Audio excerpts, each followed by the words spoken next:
नमस्कार, news point में आज मैं कादम्बिनी शर्मा हूं आपके साथ। बिहार के चुनाव सितंबर अक्टूबर में होने हैं, ज्यादा वक्त नहीं है, इसलिए ये खबर आते के साथ जोड़ तोड़ शुरू हो गया। बीजेपी को पूरी उम्मीद थी कि जेडीयू आरजेडी के बीच समझौता नहीं होगा, लेकिन उम्मीदों पर पानी फिर गया। हालांकि अभी जरा सी उम्मीद बाकी है कि सीट शेयरिंग को लेकर शायद अब भी कलह हो जाए, लेकिन साथ में सहयोगी जुटाने की कोशिशों में उपेंद्र कुशवाहा, जीतन राम मांझी, पप्पू यादव सब लिस्ट में आ गए। रामविलास पासवान तो हैं ही। दिल्ली अभी पार्टी की यादाश्त में ताजा है, इसलिए सीएम का चेहरा कोई नहीं होगा, ये ऐलान भी कर दिया गया। लेकिन अब हर कोने से सीएम कैंडिडेट निकल रहे हैं। कुशवाहा भी सीएम, मांझी भी सीएम, पप्पू यादव को भी उम्मीद है, सुशील मोदी तो उम्मीद लगाए बैठे ही थे। अब सीपी ठाकुर भी कह रहे हैं कि जिम्मेदारी उठाने को तैयार है। अपनों को तो बीजेपी शायद कंट्रोल कर भी ले, लेकिन सहयोगियों का क्या करे। सुशील मोदी ने आज ये भी कह दिया कि एनडीए की बैठक में फैसला हो जाएगा, लेकिन ये बैठक कब होगी पता नहीं। तो क्या अब विपक्ष जितनी ही बड़ी समस्या सहयोगी भी हो गए हैं, जहां हर सहयोगी सीएम है? इसी पर हम करेंगे चर्चा हमारे खास पैनलिस्ट से, लेकिन पहले आपको कुछ बयान सुनवा देते हैं। आपको एक अंदाजा हो जाएगा कि कैसे उम्मीदें एवरेस्ट छू रही हैं। जब एनडीए के लोग बैठेंगे तो सारी चीज़ों पर विचार करेंगे और एक निर्णय करेंगे। उनकी पार्टी ने एक निर्णय लिया है, लेकिन अभी तो कोई एनडीए की बैठक हुई नहीं। जब एनडीए की बैठक होगी तो कौन कितनी सीट पर लड़ेगा, मुख्यमंत्री का कोई उम्मीदवार होगा कि नहीं होगा, होगा तो कहां से होगा, इन तमाम मुद्दों पर एनडीए के सारे नेता बैठकर विचार करेंगे, निर्णय लेंगे। हमने शुरू से कहा है दो चीजें कि एनडीए का मुख्यमंत्री कौन होगा, ये हमने छोड़ दिया है नरेंद्र मोदी जी के ऊपर में। एनडीए के नेता हैं, और जहां तक लोजपा का सवाल है, लोक जनशक्ति पार्टी का कोई भी नेता इंक्लूडिंग रामविलास पासवान जो है मुख्यमंत्री का उम्मीदवार नहीं होगा, नहीं होगा, नहीं होगा।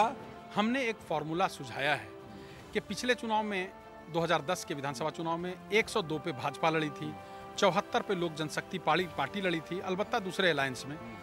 इसके बाद शेष बच जाता है 67। हम छोटे भाई होने के नाते जूठन ग्रहण करके राम भजन को तैयार हैं।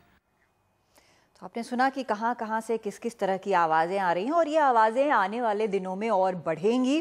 पहले बहुत श्रिल हो जाएंगी, उसके बाद धीरे धीरे चीज़ें शायद सेटल हो जाएं, या फिर कहीं ना कहीं हो सकता है एक प्रेशर टैक्टिक्स भी हो। तो ये सारी चीज़ें जो हैं घूम फिर कर अब बिहार के चुनाव बहुत इंपॉर्टेंट है, क्योंकि इसमें बहुत सारी चीज़ें जो है वो तय होंगी, और ये भी तय होगा कि आखिर आज की तारीख में नरेंद्र मोदी जो है उनका अभी जो एक उस समय हवा चली थी 2014 में, वो हवा अभी कितनी तेज है या कितनी मध्यम पड़ी है, ये सारी चीजें भी अब इसमें साफ होंगी। जो रीजनल क्षत्रप होते हैं उनकी क्या स्थिति है, ये भी अब साफ होगी। कितने मजबूत हैं या कितनी मजबूती की जरूरत है, या कितने कमजोर हैं, ये सारी चीजें धीरे धीरे साफ होंगी। हमारे साथ खास मेहमान हैं यहाँ पर दिल्ली स्टूडियो में। हमारे साथ संजय सिंह हैं, पॉलिटिकल एडिटर हैं फर्स्ट पोस्ट के। हमारे साथ दिल्ली से संबित पात्रा जुड़ रहे हैं, प्रवक्ता हैं बीजेपी के। संबित, पहला सवाल आप ही से करते हैं। दो और हमारे मेहमान हैं, वो भी जुड़ेंगे, तो वो भी शायद आपसे आपकी बातों पर प्रतिक्रिया देंगे। सबसे पहला सवाल जो मैं जानना चाहती हूँ कि सुशील मोदी ने आज कहा है कि एनडीए की बैठक होगी, उसमें सब तय हो जाएगा।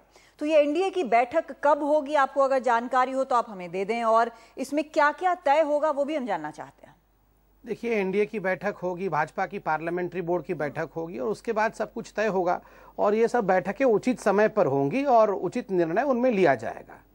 उचित निर्णय मतलब क्या हम ये समझें कि कोई सीएम का चेहरा उतारा जाएगा, ऐलान होगा कि भाई ये हमारे सीएम कैंडिडेट हैं और इतनी इतनी सीटें हम इनसे शेयर कर रहे हैं? नहीं, उचित निर्णय तो वही टीम ले सकती है ना जो मीटिंग करेंगी। उसके विषय में पहले से मैं कैसे जानूंगा कि उचित निर्णय क्या होगा? तो उचित समय का इंतजार करना पड़ेगा। टॉपिक आप बता देना, टॉपिक क्या होगा? नहीं, टॉपिक तो सारा कुछ, कैसे इलेक्शन जीतना है और किस प्रकार बिहार को सुशासन देना है, यही टॉपिक होगा। बस उसी के लेकिन इलेक्शन जो जीतने वाला फैक्टर है, उसमें आपके पास तो इतने सारे लोगों के पास प्रॉब्लम ये होती है आमतौर पर कि उनके पास लोग नहीं होते हैं। आपके पास तो इतने जबरदस्त कैंडिडेट निकल के आ रहे हैं हर तरफ से, जहां देखो वहां एक सीएम कैंडिडेट निकल रहा है। तो बहुत अच्छा, फिर तो मुझे लग रहा है कि आपने आज हमें जीत की तमगा दे ही दिया है। क्योंकि देखिए, लोगों के पास लोग नहीं होता है, और हमारे पास हर जगह एक सीएम कैंडिडेट खड़ा है, मतलब इतने सक्षम लोग हैं, तो स्वाभाविक रूप से हमारी जीत होगी। आज ऐलान हो गया है। हाँ, लेकिन इतने सारे हैं तो उसमें फिर से एक चुनना पड़ेगा ना, कि एक सीएम और बहुत सारे डिप्टी सीएम तो बना नहीं सकते हैं। नहीं, जब बहुत सारी योग्यताएं हैं तो ये पार्टी के लिए गर्व का विषय है, ये एनडीए के लिए गर्व का विषय है। कभी भी अधिक टैलेंट होना ये बुरी बात नहीं है, ये अच्छी बात है। किस प्रकार से इस टैलेंट को चैनलाइज किया जाएगा, ये जो मीटिंग के विषय में मैंने आपको बताया, पार्टी की पार्लियामेंट्री बोर्ड और एनडीए की बैठक, ये चैनलाइजेशन का प्रोसेस उन मीटिंग में होगा। लेकिन ये समस्या आपको नहीं लगती है कि बहुत सारे सीएम कैंडिडेट हो गए? नहीं, समस्या देखिए, टैलेंट का ज्यादा होना, योग्यता ज्यादा होना, ये कभी समस्या हो ही नहीं सकता है। ये तो हमेशा ही अच्छाई होती है। जिनके पास लोग नहीं है वो लोग ढूंढने निकले हैं, वो उनके, और जहर पी के लोगों से जुड़ रहे हैं, समस्या वहां है। ठीक है, मतलब मैं ये मानूं कि जो आज अपना दावा पेश कर रहे हैं, आप जो बता रहे हैं कि जो आज अपना दावा पेश कर रहे हैं, उनके फेयर चांस है कि उनको सीएम कैंडिडेट घोषित कर दिया जाएगा? नहीं, ये सब मैं कैसे बता सकता हूं? मैंने आपको 2 मीटिंग के विषय में बताया। जब ये दोनों मीटिंगें हो जाएंगी तो क्या फेयर चांस है और क्या नहीं है, ये उस मीटिंग में निर्णय होगा। ये पहले से किसी प्रवक्ता को या पार्टी में किसी को भी पहले से कैसे मालूम होगा? ठीक है, पहले किसी को मालूम नहीं होगा, लेकिन मैं ये आपसे सिर्फ जानना चाह रही हूँ, आपने जो बातें की है, जो उससे ये निकल के आ रहा है कि आपके पास बहुत सारे सीएम कैंडिडेट हैं और सब योग्य है, तो उनमें से किसी एक को आप चुन लेंगे, बाकियों को कोई समस्या नहीं होगी, हम ये माने? कादम्बरी जी, आप घुमा घुमा के जितने भी जलेबी नामक सवाल मुझसे पूछेंगी, मेरे पास उत्तर वही होगा कि 2 मीटिंग जवाब होंगी। तो सीधा सा चाहिए, घुमा फिरा के मैं कुछ नहीं पूछ रही हूँ, मैं बस एक सीधा सा जवाब चाहती हूँ, क्योंकि सुशील मोदी जी ने जो बोला उसके मुताबिक आज यही लग रहा है कि भाई एनडीए की जहां बैठक होगी वहां सीएम कैंडिडेट अनाउंस हो जाएगा। नहीं, सुशील मोदी जी ने बहुत स्पष्ट शब्दों में कहा कि ये सब निर्णय बैठकों में लिया जाएगा, बैठक होगा तो बैठक से निर्णय निकल कर आएगा। कोई भी हमारे पार्टी में या हमारे पार्टी से बाहर जब तक बैठक नहीं होती है, ये कैसे जानेंगे किस प्रकार से, किस रणनीति के साथ हम चुनाव लड़ेंगे? तो हमारे सबको इंतजार करना चाहिए। गुड, बहुत बढ़िया बात है, इंतजार करना बड़ी अच्छी बात है। संजय, इंतजार कर रहे हैं, इनके पास बहुत सारे योग्य कैंडिडेट हैं।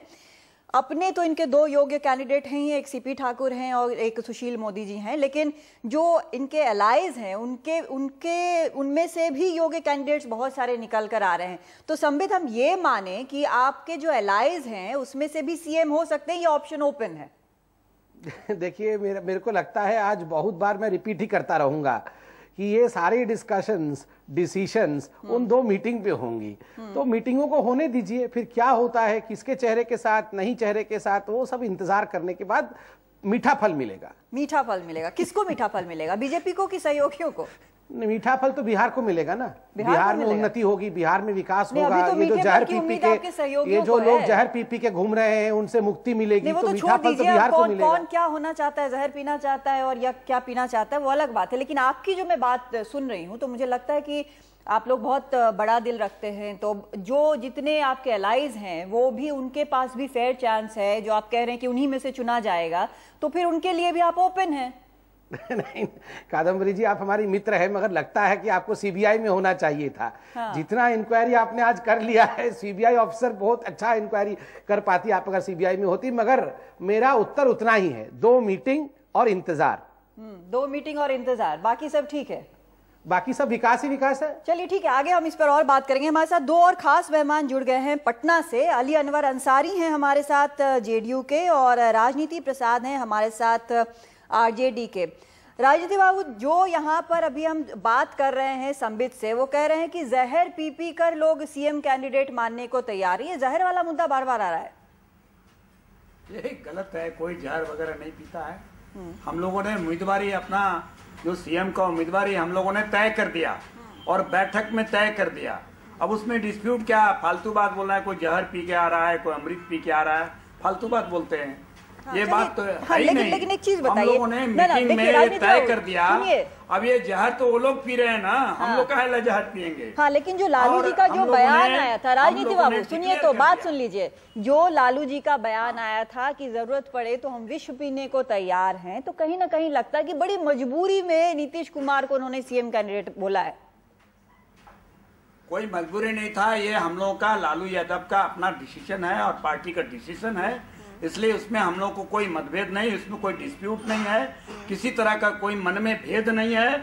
हम लोग डिक्लेयर कर चुके हैं और मुलायम सिंह के नेतृत्व में हम लोगों ने ये डिक्लेयर कर दिया कि नीतीश कुमार हमारे नेता हैं तो हैं। अब उसमें विष पीने के लिए और जहर पीने के लिए ये फालतू बात है। लेकिन आपको लगता है कि अब बीजेपी को भी डिक्लेयर कर देना चाहिए अपना जो सीएम कैंडिडेट है? आप लोगों ने तो खुले मन से कर दिया, एक दूसरे की बात मान ली। डिक्लेयर करे, वो डिक्लेयर उसको करना चाहिए डिक्लेयर। अब वो करना चाहिए, अब वो क्यों नहीं कर रहे हैं पता नहीं चल रहा है। उनको डिक्लेयर करना चाहिए। जब हम लोगों ने डिक्लेयर कर दिया नीतीश कुमार जी को, तो उनको भी डिक्लेयर करना चाहिए। वो तो कह रहे हैं कि उनके पास बहुत से राजनीति बाबू, वो कह रहे हैं कि उनके पास बहुत सारे योग्य कैंडिडेट हैं, उनमें से चुनना पड़ेगा। हाँ, तो योग तो उम्मीदवार सभी लोग होते हैं। हम भी अगर हम लोग भी सभी योग्य हैं, लेकिन डिक्लेयर तो एक ही आदमी होगा ना। लेकिन मुझे लगता है कि आज जो लालू जी बोल रहे हैं, राजनीति बाबू, आज जो लालू जी बोल रहे हैं कि उपेंद्र कुशवाहा भी बड़े योग्य उम्मीदवार हैं और सीएम बनने के लिए उनका सपोर्ट लालू जी कर रहे हैं, कह रहे हैं कि वो ज्यादा दिन उधर रहेंगे नहीं, तो अब कुशवाहा जी को भी आप लोग सीएम कैंडिडेट मान रहे हैं? हम क्या के लिए मानेंगे उसको? लालू जी ने कहा कि उसका मटेरियल अच्छा है, सीएम की मटेरियल है, उस बने वो किस पार्टी के लिए? लेकिन हमारा बीजेपी उम्मीदवार, हम लोगों ने ये कहा, हम लोगों ने ये कहा कि नीतीश कुमार हमारे उम्मीदवार नहीं है, उपेंद्र कुशवाहा उम्मीदवार, ऐसा कहा मैंने या लालू जी ने ऐसा कहा? अब कोई आदमी बोल रहा है कि हम सीएम बनना चाहते हैं, तो क्या बोलेगा कि सीएम बनना खतरनाक है? बनो। दूसरे पार्टी का आदमी जो कहता है हम लोग ठीक है, बनिए, आपके यहाँ बहुत मटेरियल है, आपको बहुत अच्छे आदमी हैं, आप बनिए सीएम। लेकिन हमारा जो स्टैंड है वो क्लियर है। यानी कि हम ये समझें कि अगर कुशवाहा जी को लालू जी कहते हैं कि वो बढ़िया सीएम मटेरियल हैं और ज्यादा दिन उधर नहीं रहेंगे, तो मतलब कि अगर जेडीयू आरजेडी के साथ उनकी पार्टी आती है उपेंद्र कुशवाहा की, तो आप उनको भी सीएम कैंडिडेट मानने को तैयार होंगे? देखिए, ये कल्पना की बात चलेगी नहीं। ये कल्पना नहीं होता है, राजनीति में कल्पना नहीं होता है। वो जो तत्काल मामला होता है, जो उसके स्टेज पर जो आता है, वही मामला चलता है। हेतु वाला कोई कार्यक्रम नहीं होता है हमारे यहाँ। ये सही बात है। लालू यादव ने बोला कि उपेंद्र कुशवाहा का मटेरियल है, तो मटेरियल है तो है, उसके पार्टी का लोग अपना बनाए उसको। बहुत बढ़िया है, ये बहुत बढ़िया है। और यहाँ पर अली अनवर अंसारी भी हमारे साथ हैं। अली अनवर जी, विष पी के सही, चाहे शरबत पी के सही, जो भी हो, लेकिन कम से कम आपका सीएम कैंडिडेट अब श्योर है। अब लेकिन जो चीज बार बार सामने आ रही है वो ये कि सीट शेयरिंग के बाद क्या होगा? देखिए कादम्बिनी जी, 20 की बात वही लोग कहते हैं जो समाज में जहर घोलते रहते हैं। 20 वही कर रहे हैं। असल में उनको डर है कि बिहार में जिस तरह का गठबंधन बना है उसमें उनकी पराजय निश्चित है। आप देखिए, संबित पात्रा जी बहुत अच्छे मित्र हैं हम लोग, और आपको कह रहे हैं कि सीबीआई अफसर की तरह आप उनको इंट्रोगेट कर रही हैं। तो अब देखिए, आप सबसे सवाल पूछ रही हैं, हम लोगों से भी सवाल पूछ रही हैं, और बीजेपी के लोगों के पास कोई जवाब नहीं है, तो चिड़चिड़ापन आता है, उस जवाब नहीं दे पाते हैं। तो असल में ये लोग परेशान हैं, एक एक करके। आज आरके सिंह साहब इनके सांसद हैं आरा से, उनको बता दीजिए कि उन्होंने कहा है कि सुषमा जी और वो छोड़ दीजिए, वो अलग टॉपिक है ना। मैं बिहार पे ही रहना चाहती हूँ, नहीं आ रहा ये झगड़ा है बीजेपी में। कई लोग, अब अनंत कुमार जी आए और अनंत कुमार जी ने कहा कि मोदी जी का फेस सामने रख करके हम लोग चुनाव लड़ेंगे, और तुरंत यहाँ पर झमेला देखा तो तुरंत दूसरी बात आ गई। तो ये लोग, तो हमको लग रहा है कि ये लोग कोई बलि का बकरा, जैसे दिल्ली में किरण बेदी जी को खोजा, यहाँ खोज रहे हैं लोग। और इसमें मोदी जी इसलिए पीछे हट गए कि वो जान रहे हैं, हम लोग तो मना रहे हैं कि मोदी जी अपना चेहरा लेकर के आवे। संबित, इसका जवाब दीजिए, मोदी जी क्या पीछे हट गए हैं जो ये बोल रहे हैं? अली अनवर अंसारी, 4 साल बाद आना था, मैं जवाब 4 साल बाद आना था, तो इसी साल हम लोग 2015 में ही अली अनवर सुन लीजिए, जवाब देना चाहते हैं संबित यहाँ पर। हम जवाब दे रहे हैं ना अली अनवर जी, हम जवाब दे रहे हैं। अली अनवर जी बोल रहे हैं कि हम लोग परेशान हैं, बहुत परेशान हो गए हैं, और मोदी जी अब क्या चेहरा दिखाएंगे? आप बताइए कौन परेशान है? आप एक तरफ बोलते हैं नीतीश कुमार जी ने इतना कमाल कर दिया, इतना काम किया, तो अकेले लड़ते ना चुनाव? काहे को ढूंढ रहे थे जहर पीने वाले को?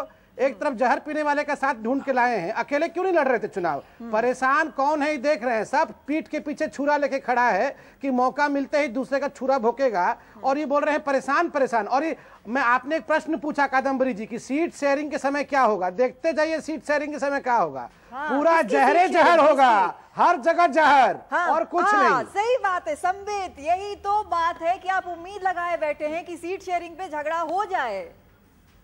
क्या वो तो होबे करेगा, जहरे जहर होगा, पूरा ही सब पार्टी एक दूसरे का छुरा मारेगा और जहर होगा। ये आपको लग रहा है सब दोस्ती में साथ हुआ है? ये कोई दोस्ती में साथ नहीं हुआ है, ये सब चीफ मिनिस्टर बनने के लिए साथ हुआ है, और अब देखिएगा क्या होगा इनका हाल। अच्छा ठीक है, राजनीति बाबू बोलिए। ऐसी पार्टी ही है जहर और छुरा गोली बंदूक ही उनके दिमाग में रहता है। अली अनवर जी एक मिनट राजनीति बाबू जवाब देना चाहते हैं, बोलिए जी। देखिए मैं बता रहा हूँ आपको कि एक कहावत है कि लंगड़ी बिलाए छीका नीचे, यानी छीका नीचे लंगड़ी बिलाए तो ऊपर जा नहीं सकती है, तो छीका गिरेगा तो वो खाएगा। डिस्क्वालीफाइड विलायत है, वो डिस्क्वालीफाइड विलायत। हमारे यहाँ टूटने वाला कोई नहीं है। हमारे यहाँ जाइए, जो अभी इलेक्शन हो रहा है, जो नॉमिनेशन हो रहा है, एकदम हुजूम भीड़ आ रही है, कोई टूटेगा नहीं। और शेयर में भी पार्टी का जो हमारा टिकट होगा उसमें भी कोई झगड़ा नहीं है, एकदम सही काम होगा उसमें। हाँ ठीक है। आप लोग संजय यहाँ पर अली अनवर अंसारी ने एक दुख की रग छू ली है। क्या देखिए इसमें अभी समस्या क्या है, एक तो संबित पात्रा बिहार में चुनाव है और उन्होंने बिहारी जो टोन है, एक्सेंट है, उसको उन्होंने पिक मुझे लगता है प्रैक्टिस कर रहे हैं, वो अभी रैली संबोधित करेंगे कुछ दिन में। वो उन्होंने पिक कर लिया, जो एक इंटरेस्टिंग पहलू इसका है। दूसरा है कि वो योग्यता की एक बात कह रहे हैं कि बहुत सारी योग्यता है, योग्यता होना ठीक है, लेकिन महत्वाकांक्षा अगर किसी की छप्पर फाड़ने लगे तब समस्या है। वो समस्या शुरुआत होती है वहां से। उपेंद्र कुशवाहा, इन लोगों ने 3 सीट उनको दिया, उनको एक MOS का मिनिस्ट्रियल बर्थ जूनियर मिनिस्टर का कैबिनेट में दिया। उसका सीधा मतलब है कि वो एनडीए में एक जूनियर पार्टनर है। और वहां से अगर किसी की महत्वाकांक्षा ये हो जाए कि मैं चीफ मिनिस्टर हूं और 67 सीट पे चुनाव लड़ूं, तो वो कभी होने वाला नहीं। तो एक तो मतलब पहला जो मतलब बीजेपी कह नहीं सकती, क्योंकि एक अलायंस पार्टनर के वो साथ जा रहे हैं। मुझे लगता है कि ये समस्या उन्होंने खुद अपने लिए खड़ी की है, जो आने वाले समय में अगर वो एनडीए से बाहर जाते हैं, एनडीए में रहते हैं, दूसरा साइड एक्सेप्ट करता है नहीं करता है, वो तमाम चीजें होंगी। क्योंकि जो एक चीज देखिएगा, मोदी और अमित शाह के डिस्पेंसेशन में ये जो बीजेपी है, ये अपने एलाइज के साथ काफी हार्ड बार्गेन करती है। आप अगर कॉन्ट्रास्ट में रामविलास पासवान का स्टेटमेंट देखें, काफी मैच्योर स्टेटमेंट है। वो कह रहे हैं रियलिटी के ज्यादा करीब है कि नरेंद्र मोदी वो डिसाइड करेंगे, और शायद उस दोस्ती के माहौल में वो सीटों के ज्यादा अच्छे बार्गेन में भी सफल हो जाए। क्योंकि देखिए बीजेपी ने शिवसेना के साथ क्या किया महाराष्ट्र में, कुलदीप बिश्नोई के साथ। रामविलास पासवान का मुझे लगता है मेन डर यही है कि जो शिवसेना के साथ हुआ महाराष्ट्र में, वो उनके साथ हरियाणा में या हरियाणा में बिश्नोई जो काफी मतलब महत्वाकांक्षा के साथ जो चले थे, उनके साथ वो नहीं हुआ। मतलब वो ब्रेक करने, बेंड करने से ज्यादा अच्छा समझते हैं ब्रेक करना, कि हमारा जो वर्चस्व बीजेपी का है वो जो भी लोकसभा के दरमियान उनको दिखा था, वो उस मुहिम पे आगे जाए। दूसरी चीज जो है, जो राजनीति प्रसाद जी, अली अनवर अंसारी जी कह रहे थे, वो उस जातिगत समीकरण के तहत वो बात कह रहे हैं। नीतीश कुमार डेफिनेटली अभी जितने भी वहां जो कैंडिडेट हैं या प्रोस्पेक्टिव कैंडिडेट हैं, उनके सामने नीतीश कुमार का एज ए चेहरा वो निश्चित रूप से एक बड़ा चेहरा है। समस्या वो होती है कि ग्राउंड लेवल पे जब मतलब दोनों जब कास्ट कॉम्बिनेशन होता है, जब समीकरण बनते हैं, तो क्या यादव एक डोमिनेंट कम्युनिटी, मतलब सडनली लालू जी जो बहुत मतलब आउट ऑफ वे जाकर के नीतीश कुमार को सपोर्ट कर रहे हैं और बता रहे हैं कि क्यों उन्होंने सपोर्ट किया। कर्पूरी ठाकुर को भी यादव ने एक्सेप्ट किया था, और उन्होंने अगर किसी मतलब कोट एंड कोट की किसी कुर्मी को अगर यादव वो सपोर्ट करती है या यादव कुर्मी के साथ जाता है, ये कहने का फैक्टर सिर्फ ये है कि वो कन्विंस करना चाहते हैं अपने समुदाय के लोगों को। लालू जी स्वयं चुनाव नहीं लड़ रहे हैं, उनके परिवार से भी अभी कौन चुनाव लड़ेगा वो भी अभी पता नहीं है। तो वो कम्युनिटी जो बीजेपी जो वहां पे एक्चुअल काफी तादाद में डिसाइड करेगा, वो यादव कम्युनिटी है।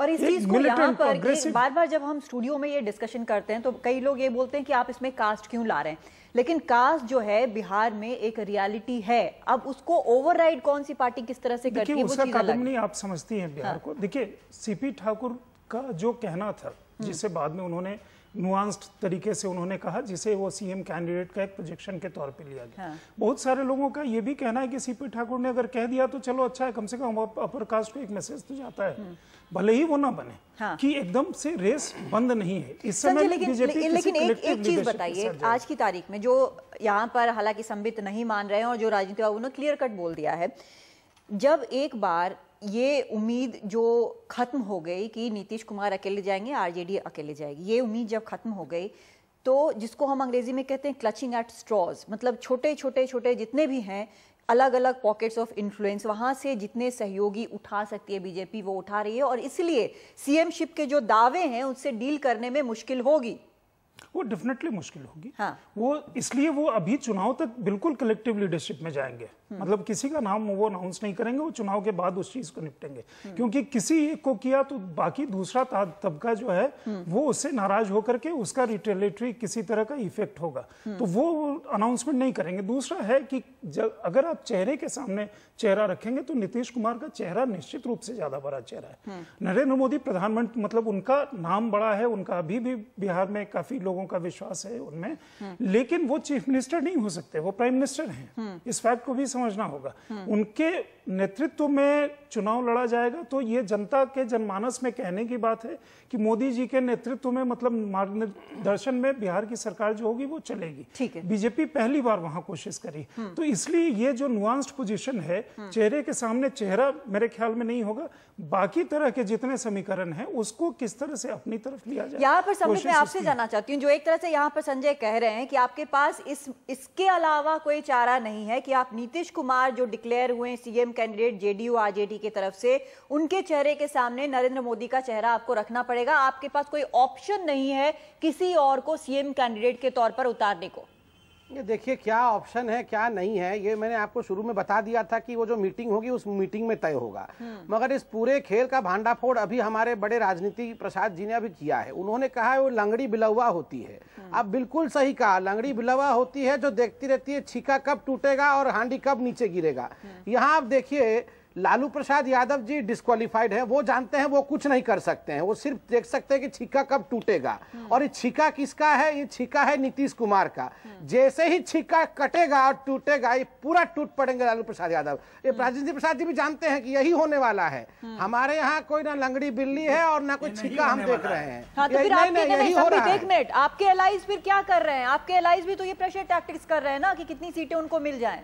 देखिए अभी आपने रामविलास पासवान जी के स्टेटमेंट को सुनाया और देख मैं बहुत साफगोई से 2-3 चीज कहूंगा। देखिए रामविलास पासवान जी के स्टेटमेंट को सुनाया, अभी संजय जी ने भी माना कि कितने परिपक्वता के साथ उन्होंने बात रखी। बाकी जो अलायंस है देखिए ये राजनीति है। राजनीति में सबने अपने अपने विषय को रखना है, अपने अपने पार्टी को चलाना है। कोई पार्टी थोड़े कहेगी कि हम कुछ भी नहीं करेंगे, हम एकदम चलते रहेंगे। कोई पार्टी ये नहीं कहेगी, सभी पार्टी कहेंगे हम भी आगे बढ़ेंगे, हमें भी सीट चाहिए। मगर कोई ये नहीं कह रही है कि हम डिसोबीडियंट हो गए हैं, हम नहीं मानेंगे जो मतलब मीटिंग में। मान रहे हैं ना आपकी बीजेपी पे प्रेशर है एलायंस का? नहीं देखिए प्रेशर नहीं है। सभी पार्टी को अपने तरीके से चलना है। वो बीजेपी नहीं है, वो हमारी घटक दल बन सकती है मगर वो एक इंडिपेंडेंट पार्टी है, वो अपना वॉइस जरूर रखेगी। मगर सुंदरता किसी भी कोएलिशन में तभी होता है जब वो लोग सब, जब निर्णय हो जाए तो एकमत होकर चलते हैं। इसलिए हमें निर्णय का इंतजार करना चाहिए, वो सुंदरता हम देखेंगे।